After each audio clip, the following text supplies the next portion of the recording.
दोस्तों, एक बार राजा मिलिंद भिक्षु के पास गए। भिक्षु का नाम नागसेन था। राजा ने भिक्षु से प्रश्न किया, महाराज, एक बात तो जरा बताइए।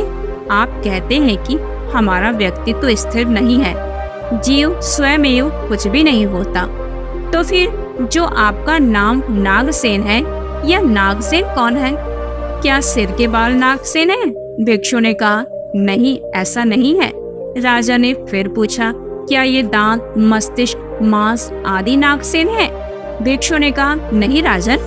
तो राजा ने फिर पूछा, फिर आप ही बता दीजिए, क्या आकार, संस्कार, समस्त वेदनाएं नागसेन है? भिक्षु ने कहा, नहीं राजन। राजा ने फिर वही प्रश्न किया, क्या ये सब वस्तुएं मिलकर नागसेन है, या इनके बाहर कोई ऐसी वस्तु है जो नागसेन है? भिक्षु ने कहा, नहीं नहीं। अब राजा बोले, तो फिर नागसेन कुछ भी नहीं है जिसे हम अपने सामने देखते हैं और नागसेन कहते हैं, वह नागसेन आखिर कौन है? अब भिक्षु ने राजा से प्रश्न पूछा, राजन, क्या आप पैदल आए हैं? राजा ने कहा, नहीं, रथ पर आया हूँ। भिक्षु ने पूछा, फिर तो आप जरूर जानते होंगे कि रथ क्या है। क्या यह पताका रथ है? राजा ने कहा, नहीं। भिक्षु बोले, क्या ये पहिए या धुरी रथ है? राजा ने कहा, नहीं। भिक्षु ने पूछा, क्या ये रस्सियां या चाबुक रथ है? राजा ने कहा, नहीं, बिल्कुल नहीं। भिक्षु ने पूछा, क्या इन सब के बाहर कोई अन्य चीज है जिसे हम रथ कहते हैं? राजा ने कहा, नहीं। तो फिर भिक्षु ने कहा, यह रथ कुछ भी नहीं है जिसे हम अपने सामने देखते हैं और रथ कहते हैं, वह क्या है? राजा ने कहा, इन सब चीजों के एक साथ होने पर ही इसे रथ कहा जाता है।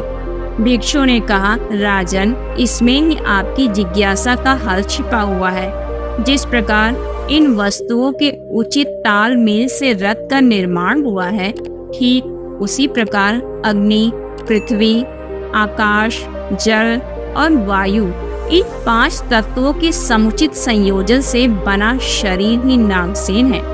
इसके अतिरिक्त और कुछ भी नहीं है। दोस्तों, निष्कर्ष यही है कि किसी वस्तु को सही आकार इसके घटकों के उचित संयोजन से ही मिलता है। इसके बाद ही कोई तत्व अपनी संपूर्णता तक पहुंचता है। व्यक्तित्व का संबंध उन गहराइयों से है जो हमारी चेतना को विकसित करती हैं, अर्थात जो हर क्षण हमारे व्यवहार, आचरण और हमारी चेष्टाओं में अभिव्यक्त होती रहती हैं। स्पष्ट है कि व्यक्तित्व का अर्थ केवल व्यक्ति के बाह्य गुणों जैसे रूप, रंग, चाल, ढाल, पहनावा, बोलचाल आदि से नहीं है। इसके आंतरिक गुणों से भी है, जैसे चरित्र, बल, इच्छा शक्ति, आत्मविश्वास, मन की एकाग्रता इत्यादि।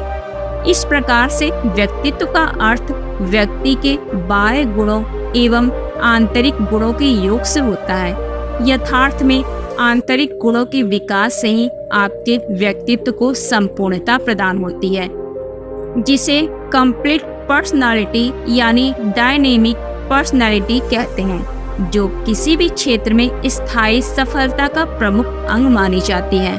दोस्तों, आज के हमारे वीडियो में आपको कुछ अलग सीखने और समझने को मिले होगा। दोस्तों, हमारा शरीर किसी एक तत्व के संयोजन से नहीं बनता, बल्कि 5 तत्वों के समुचित संयोजन से हमारा शरीर बनता है। इसी तरह कोई भी वस्तु कई चीजों के उचित संयोजन से मिलकर बनती है, किसी एक चीज से कभी भी नहीं बनती।